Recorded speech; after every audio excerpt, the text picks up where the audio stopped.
Bienvenue, bonsoir à tous. Dans l'actualité ce soir, il a été reçu par le président Alassane Ouattara, le président de l'Union pour la démocratie et pour la paix, Albert Mabry-Touakeus, a échangé avec le chef de l'État dans le cadre des recommandations du dialogue politique pour le renforcement de la cohésion sociale et de la paix dans le pays. 48e session du Conseil des ministres des Affaires étrangères de l'OCI. La ministre d'État, ministre des Affaires étrangères de Côte d'Ivoire, Kandia Camara, a appelé à une forte solidarité des États membres de l'Organisation de coopération islamique OCI. Les 57 pays sont en conclave à Islamabad. En France, l'agriculture rime avec élevage. Plus de la moitié des terres agricoles sont réservées à l'élevage, dont les fruits représentent 36% de la production agricole totale. La Côte d'Ivoire s'inspire de ce modèle de réussite en vue de changer le destin de son élevage. Nous en parlons dans Eco Plus. Et puis la reprise ce mardi du procès de Thomas Sankara à Ouagadougou. 20 ans de prison requis pour les 12 inculpés, dont le principal accusé, le général Gilbert Diendéré. Merci de suivre l'information sur RTI 1. Dialogue politique en Côte d'Ivoire. Le président Alassane Ouattara s'est entretenu ce mardi avec le docteur Abdallah Touakeus Mabry, président de l'UDPCI, un entretien dans le cadre des recommandations issues du dialogue politique initié par le chef de l'État lui-même en vue du renforcement de la cohésion sociale et de la paix en Côte d'Ivoire. Fija Naïma. Dans le cadre de la décrispation de la vie sociopolitique nationale, le président de l'UDPCI, Albert Mabry-Touakeus, a été reçu ce mardi 22 mars pour un entretien au palais présidentiel par le président de la République, Alassane Ouattara. J'ai été heureux d'être reçu en audience par le président de la République ce jour. Je voudrais dire que dans l'élan de la fin de la dernière session du dialogue politique, des rencontres avaient été recommandées. Et évidemment, pour ce qui me concerne ce jour, c'était des retrouvailles avec le président de la République. Vous savez la qualité, la durée de ma collaboration avec le président de la République. Donc nous avons évoqué quelques souvenirs, mais pour l'essentiel, nous avons donc parlé de la Côte d'Ivoire, de la paix. Il m'a rappelé son attachement à la cohésion et à la paix et son souhait de voir qu'avec tous les acteurs politiques, ce chantier soit un chantier prioritaire pour l'ensemble des Ivoiriens. Je lui ai également dit tout mon intérêt. Nous avons évoqué quelques points particuliers, notamment les recommandations du dialogue politique relativement à la CEI, à une préoccupation particulière de l'UDPCI concernant le général Robert Gueye. Nous avons également parlé de tout ce qui pourrait contribuer au développement local, puisque je suis certes chef de parti, mais également président de région. Donc, le président nous a conseillé aussi la cohésion entre les cadres de cette région afin que le développement soit possible. Nous avons donc eu des échanges fructueux. Nous avons convenu de nous revoir et nous poursuivrons ces échanges-là pour la paix, pour la cohésion et pour la Côte d'Ivoire. Membre fondateur de la coalition politique RHDP créée le 18 mai 2005, le bureau politique de l'UDPCI a décidé son retrait du RHDP le 2 août 2020. Les États membres de l'Organisation de coopération islamique OCI sont en conclave depuis ce mardi à Islamabad, au Pakistan. Ces assises se tiennent dans le cadre de la 48e session du Conseil des ministres des Affaires étrangères de l'OCI, une réunion de 57 pays représentant 70% de la richesse en pétrole, avec un cumul de 1,9 milliard d'habitants, soit 23% de la population mondiale. Ces pays membres de l'OCI, dont la Côte d'Ivoire, ont dégagé leurs priorités en s'appuyant notamment sur le thème central, établir un partenariat pour l'unité, la solidarité, la justice et le développement. La ministre d'État, ministre des Affaires étrangères de Côte d'Ivoire, Kandia Camara, a appelé à une forte solidarité des États membres. Nous vous proposons d'écouter un extrait de son propos. nous voudrions souligner la nécessité pour les États membres de mettre l'accent sur la mise en œuvre des stratégies de partenariat économiques, commerciaux, scientifiques et technologiques intra-OCI. En effet, les défis auxquels fait face le monde musulman nous y invitent plus que jamais. Nous devons donc être à l'avant-garde de tous les combats, notamment contre les pandémies et le terrorisme. Nous devons faire davantage d'efforts pour l'unité, la justice, le progrès et le développement et porter de nouvelles solidarités et de nouvelles aspirations pour nos peuples, individuellement, mais surtout collectivement. Du Pakistan, rendons-nous directement à New York. En marge de la 66e session de la condition de la femme, la ministre Nasseneba Touré vient d'obtenir de l'ONU Femmes 33 milliards de francs CFA, une somme qui va servir au financement du projet usine semi-industrielle des femmes de Côte d'Ivoire. Envoyé spécial à New York, à Mississauga. À New York, la ministre Nasseneba Touré multiplie les rencontres en vue de renforcer les partenariats entre son ministère et les institutions des Nations Unies. Avec Sima Sami Baous, secrétaire générale adjointe de l'ONU et directrice exécutive d'ONU Femmes, il a été question du financement du projet e-Femmes, un programme pour l'alphabétisation numérique des femmes via le mobile. Autre financement évoqué, celui du projet usine semi-industrielle des femmes de Côte d'Ivoire, USIFEMC. Financement à hauteur de 33 milliards de francs CFA sur 5 ans, dont l'accord a été obtenu de Sima Sami Baous.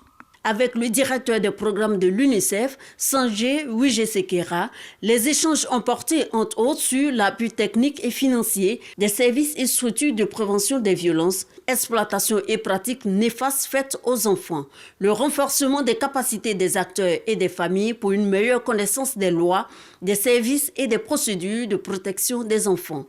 Le directeur des programmes de l'UNICEF a rassuré la ministre Nasseneba Touré de l'examen diligent de ces requêtes afin de les soumettre aux différents partenaires de l'institution. À la mission permanente de Côte d'Ivoire à New York, la ministre Nasseneba Touré s'est entretenue avec Maria José da Fonseca, la secrétaire d'État à l'égalité et l'inclusion de la République du Timor oriental en Asie du Sud-Est, est venue solliciter le soutien du gouvernement ivoirien à la candidature de son pays au Conseil des droits de l'homme des Nations Unies pour la période 2024-2026. Outre ces audiences, la ministre de la Femme, de la Famille et de l'Enfant a pris part à l'événement virtuel parallèle à la CSW66 organisé par l'Association internationale des femmes pour la paix. C'était autour du thème « Renforcer la voix collective des hommes, leadership et prise de décision, éducation à la paix pour l'autonomisation des femmes ». L'événement virtuel a enregistré la participation en ligne de plus de 350 délégations à travers le monde. Le Sénégal abrite le 9e Forum mondial de l'eau. L'événement international réunit des décideurs politiques, institutionnels et économiques. Leurs réflexions tournent autour de la préservation des ressources en eau dans le monde. La Côte d'Ivoire participe à ce rendez-vous mondial. Retrouvons à Dakar notre envoyé spécial, Moussa Konaté. 9e Forum mondial de l'eau à Dakar au Sénégal. Une rencontre internationale pour approfondir les réflexions sur la problématique de l'eau dans le monde. Thème de cette édition 2022, la sécurité de l'eau pour la paix et le développement. Alors, mesdames et messieurs, à l'occasion de ce forum, disons, écrivons nous-mêmes le futur de l'eau. Reprenons la maîtrise du cycle de l'eau, car nous sommes rassemblés ici, ne voulant qu'une chose, j'en suis certain, que l'eau, la nature et l'homme redeviennent d'inséparables amis. Gagner la bataille de la sécurité de l'eau grâce à un engagement collectif, décideurs politiques, organisations internationales, institutions financières, tous donnent de la voix pour la préservation des ressources en eau. 2,1 milliards de personnes sont contraintes de consommer de l'eau polluée. Et 80% des eaux sont rejetées dans la nature sans aucun traitement, mettant en péril la santé et la vie de 4,5 milliards d'individus. 80% 90% des 1000 catastrophes naturelles les plus dévastatrices depuis 1990 sont liées à l'eau. Tout laisse croire que si rien n'est fait, la situation ira de mal en pire. La Côte d'Ivoire est présente à ce rendez-vous mondial de l'eau. La délégation ivoirienne, composée de représentants des ministères en charge des eaux et forêts, de l'assainissement et de l'environnement, est conduite par Laurent Tchagba, le ministre de l'Hydraulique. C'est vraiment un forum d'échange et c'est un enjeu important parce que l'eau qui est source de vie, si on ne prend pas de dispositions, va manquer. Et en ce moment, la vie n'existera plus. Donc c'est un enjeu pour nous de venir s'instruire, récupérer des expériences pour aller travailler sur le terrain. L'ouverture officielle du 9e Forum mondial de l'eau a été marquée par la remise du Grand Prix Hassan II de l'eau, une récompense destinée aux acteurs engagés dans la protection de l'eau, décernée cette année à l'Organisation pour la mise en valeur du fleuve Sénégal. La production d'eau potable dans le district d'Abidjan a quasiment doublé de 2011 à 2018. Mais l'État de Côte d'Ivoire fait face à un phénomène, celui du gaspillage des ressources en eau. Différents secteurs d'activité sont pointés du doigt. Notre équipe de reportage a visité des stations de lavage d'automobiles réputées pour leur forte consommation en eau. Jean-Marc Djadji. Une station de lavage en pleine activité à Marcory, dans le district d'Abidjan. Des véhicules sont passés au peigne fin, à la brosse et à l'appareil électrique de nettoyage. Au même endroit, un nettoyeur de haute pression en marche, avec des eaux qui ruissellent de part et d'autre. Le décor est planté. Laurent est un habitué des lavages, il fait son constat. Mais quand on rentre dans un coin de lavage auto, d'abord même le catcher ne mesure pas la quantité d'eau qu'on utilise. Ça fait sortir beaucoup d'eau. Donc, sur la violence, le jet d'eau qui sort, afin que l'eau est beaucoup gaspillée. Au quartier Anoumabo, dans ce lavage de fortune, des fûts vétustes entreposés servent à alimenter en eau des tuyaux usés pour le nettoyage des véhicules. Pour l'approvisionnement en eau, ici, on a une autre astuce. Nous, on travaille actuellement avec un forage. Par la source on ne peut pas. C'est un compteur commercial qu'on va prendre à la source. Quelque chose dans l'arrangement. On pouvait prendre un truc de forage pour pouvoir travailler. De ces conduites d'eau en mauvais état, s'échappent chaque jour des litres dans l'indifférence des propriétaires. Non loin de là, ce sont des robinets ouverts qui laissent couler de l'eau à un débit souvent au maximum. J'ai fait des barriques pour travailler. Les samedis, dimanches, j'ai fait 7. Souvent, il fait 7. Mais les autres jours, 3 ou bien 2. Une citerne d'eau utilisée sans réserve dans ces lavages correspond à 1000 litres en moyenne par jour. La consommation moyenne d'eau par jour et par habitant en Côte d'Ivoire est estimée à 72 litres selon des données de la Société de distribution d'eau de Côte d'Ivoire. Il y a plein de lavages de voitures qui ont des fuites d'eau. C'est ce que j'ai dit, c'est presque chez tout le monde. Nous, on a besoin d'eau potable pour boire. Eux, ils ont besoin pour laver leur voiture. C'est vrai, mais que chacun fasse attention à l'autre. Parce que lui, son gaspillage fait que moi, je ne trouve pas l'eau au quartier. Or, moi, c'est pour boire. Lui, c'est pour chercher à manger. Il faut qu'on s'entende, il faut qu'on s'entraide, il faut qu'on fasse le recours vers les spécialistes pour nous aider à ne pas gaspiller l'eau. L'on enregistre près de 70% de taux de gaspillage d'eau dans les établissements publics et 30% dans les ménages et autres secteurs d'activité. Une fuite d'eau est égale à près de 100 litres gaspillés par heure. Une perte d'environ 7 milliards de francs CFA, selon l'Office national de l'eau potable. Des efforts du gouvernement sont consentis pour multiplier les capacités de production d'eau potable dans le pays. À l'occasion de la Journée mondiale de l'eau, l'État de Côte d'Ivoire invite les consommateurs à protéger les ressources en eau. Et on part maintenant pour le dossier EcoPlus de ce soir. Il s'intéresse à la corrélation agriculture-élevage. En France, c'est l'élevage qui est la locomotive et qui apporte ses lettres de noblesse à l'agriculture. Plus de la moitié des terres agricoles sont réservées à l'élevage, dont les fruits représentent 36% de la production agricole totale. Une réussite que le pays présente chaque année au Salon international de l'agriculture de Paris. Et la Côte d'Ivoire s'imprègne de ce modèle afin de changer le destin de son élevage. Jean-Luc Bangbo.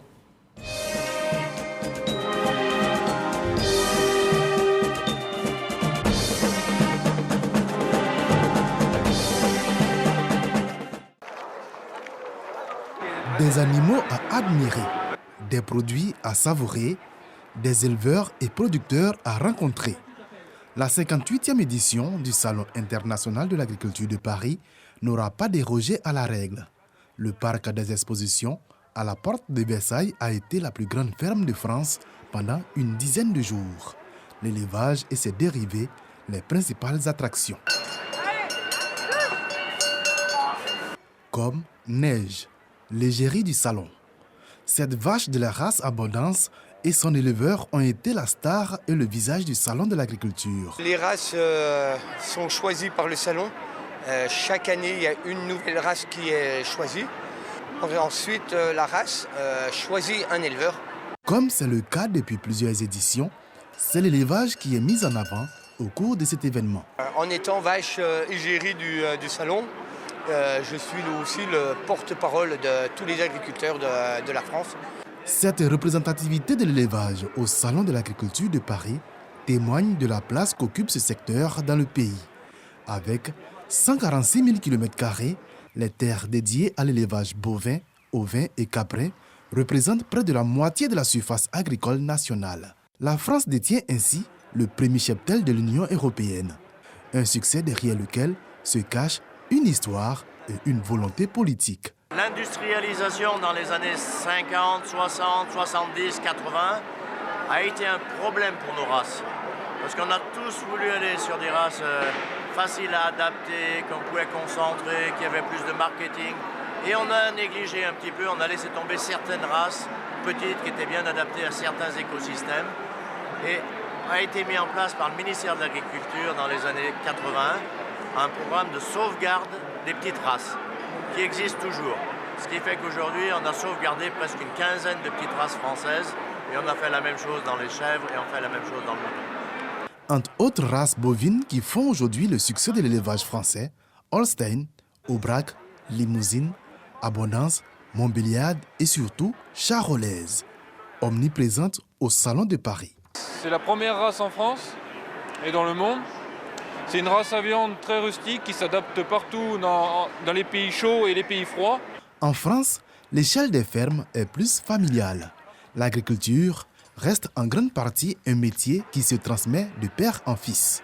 Mais aujourd'hui, on retrouve de plus en plus de femmes chefs d'exploitation, comme Lise Chastain, gérante d'une exploitation d'une soixantaine de vaches au Aubrac. On peut mettre longtemps pour mettre au point un troupeau avec une génétique assez lissée, on va dire, mais il faut bien compter entre 5 et 10 ans. Ça peut monter vite quand on fait les bons choix. Célia Bonabri, elle, participe à son premier salon avec Olympique, un taureau reproducteur charolais d'une tonne et demie. C'est ce qui me tient à cœur, le travail de la terre, faire pousser du blé, nourrir des animaux, les faire vivre. On est agriculteur donc on a 90 vaches de cette race charolaise à la maison et aussi 90 vaches pour la production laitière. Le métier d'éleveur se féminise et s'ouvre à de nouveaux publics. Il évolue rapidement avec l'utilisation de nouvelles technologies que les lycées agricoles se chargent d'inculquer aux plus jeunes. La formation constitue en effet un des secrets de la réussite de l'élevage en France. C'est pourquoi il lui est consacré une place de choix au salon. On participe au trophée international de l'enseignement agricole, donc où on met en concurrence tous les lycées agricoles de France. Ça met en valeur notre région, notre établissement où on se forme tous les jours pour apprendre notre métier. Une chose est de se doter d'une politique d'élevage durable, une autre est de garantir une absorption des produits de cet élevage à travers l'exportation et la consommation locale. Le fromage reste l'un des symboles de la diversification des produits d'élevage qui accroît entre autres le niveau de consommation. fabriqués à base de lait de vache, de chèvre ou de brebis. Au Salon de l'agriculture, ce sont des centaines de variétés de fromages qui sont représentées. Notre Roquefort est fabriqué qu'avec nos brebis de race Laconne et on le retrouve dans le monde entier. En France, il existe plus d'un millier de variétés de fromages, tellement différentes les unes des autres que des ateliers de dégustation sont organisés pour en faire la découverte. Des découvertes qui se font très souvent en famille. Les 9 jours que dure le Salon international de l'agriculture sont totalement insuffisants pour faire le tour de l'immense richesse de l'élevage français. 25 500 milliards de chiffre d'affaires pour les industries agroalimentaires de transformation. Une richesse qui n'empêche pas le pays de faire la promotion de ce secteur chaque année. La Côte d'Ivoire est l'un des participants les plus assidus à cet événement. Notre pays voudrait en effet s'inspirer de ce modèle de réussite et rendre son élevage moins dépendant des pays voisins. Ressources animales, l'élevage, vitrine de l'agriculture française, un dossier réalisé par Jean-Louis Gbangbo. Et on revient en Côte d'Ivoire pour parler de bonne gouvernance. La Commission nationale du mécanisme africain d'évaluation par les pairs mène une réflexion. Elle porte sur l'harmonisation et l'efficacité des interventions des acteurs de la bonne gouvernance. L'objectif étant de renforcer le cadre de concertation entre les structures de bonne gouvernance en Côte d'Ivoire. Issa Yeo. Les institutions en charge des questions de bonne gouvernance en Côte d'Ivoire veulent travailler en toute intelligence et de façon concertée. À l'initiative donc de la Commission nationale du mécanisme africain d'évaluation par les pairs, CNMAEP. Une rencontre entre les experts de ces structures s'est déroulée à Assini pour définir les différentes stratégies de collaboration. Depuis 2011, son Excellence Monsieur le Président de la République a pris de grandes initiatives en matière de bonne gouvernance. Ces initiatives ont fait qu'aujourd'hui, nous avons plusieurs structures qui travaillent sur la question. Il est donc important que nous puissions nous retrouver pour réfléchir ensemble, pour nous organiser davantage afin de pouvoir adresser ces questions en symbiose, en pleine complémentarité. Les représentants des inspections générales d'État et de la Haute Autorité pour la bonne gouvernance ont exprimé leur reconnaissance au président de la CNMAEP pour avoir été associé à ces réflexions. C'est une initiative qu'il faut saluer et de faire en sorte que nous ayons une certaine cohésion, que nous analysions encore un peu mieux nos compatibilités, que nous définissions encore plus les objectifs vers lesquels nous devons aller à pas de charge pour être conformes aux ambitions du président de la République. Ça va permettre de s'asseoir, d'organiser l'écosystème pour qu'on soit plus efficace à travers les moyens humains, matériels et financiers qui sont à notre disposition. Et aussi devenir un modèle duquel les gens pourraient venir s'inspirer. Au terme des 5 jours de travaux, les experts des structures de bonne gouvernance ont pris l'engagement de mutualiser leurs efforts pour une bonne gestion des affaires publiques en Côte d'Ivoire. Le ministère de l'Éducation nationale et de l'alphabétisation porte à la connaissance des populations que l'opération d'établissement d'actes de naissance aux élèves en classe de CM2 qui n'en disposent pas démarre ce lundi 21 mars 2022 dans les écoles primaires publiques sur toute l'étendue du territoire national. À cet effet, les parents des 69 523 élèves concernés sont priés de se rendre dans les écoles de leurs enfants pour les formalités au plus tard le vendredi 8 avril 2022, délai de rigueur. À l'issue de cette opération exceptionnelle, les élèves sans extrait d'acte de naissance ne pourront pas être candidats pour la session 2022 de l'examen du CPE. Comment renforcer l'inclusion des personnes en situation de handicap dans les processus électoraux en Côte d'Ivoire, avec l'implication des associations des personnes en situation de handicap et l'appui du PNUD, la Commission électorale indépendante CEI s'engage à mener la réflexion. Sidonie Davila. Ils sont souvent frustrés de ne pouvoir exercer leur droit de vote dans des conditions aisées. Handicapés moteurs, visuels, auditifs et autres. Les personnes en situation de handicap dans leur ensemble disent rencontrer des problèmes multiples. Notamment l'accessibilité des lieux de vote, le vote des personnes handicapés non-voyants qui se font assister à chaque fois le matériel adapté aux votes des personnes handicapées. Pour une meilleure prise en compte de leurs difficultés, des réflexions sont menées sur le renforcement de l'inclusion des personnes en situation de handicap dans les processus électoraux en Côte d'Ivoire. Personnellement, il y a quelques années en arrière, j'ai dû bloquer un bureau de vote parce qu'il m'avait été impossible d'avoir accès à l'isoloir parce que je suis personne en situation de handicap visuel. Et on m'a dit que le vote étant secret, je ne pouvais pas y accéder avec quelqu'un de mon choix.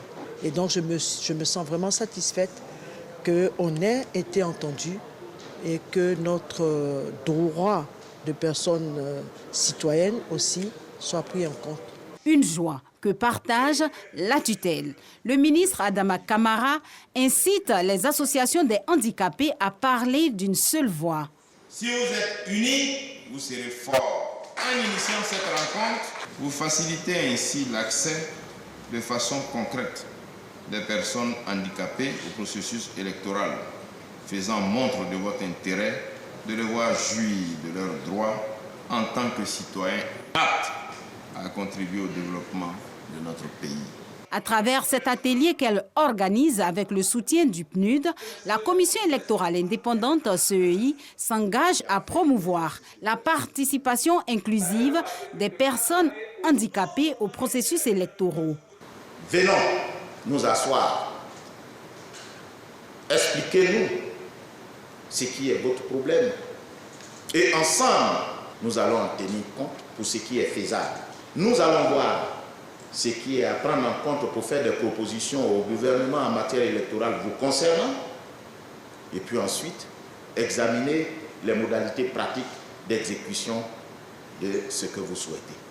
Selon l'Institut national de la statistique, on estime en 2020 à 457 422 000 les personnes en situation de handicap en âge de voter. Le dialogue communautaire est-il un outil de renforcement de la cohésion nationale ici en Côte d'Ivoire? Le ministère de la Réconciliation et de la Cohésion nationale a lancé la réflexion.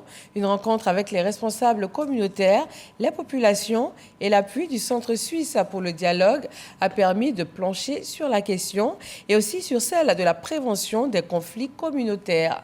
Abou Sanogo. Dialogue intercommunautaire. Outil de renforcement de la réconciliation, de la cohésion nationale et de la paix. Thème de l'atelier de réflexion stratégique qui s'est tenu à Grand Bassam. 3 jours durant, les participants ont débattu sur les enjeux liés à la réconciliation et à la cohésion nationale en Côte d'Ivoire.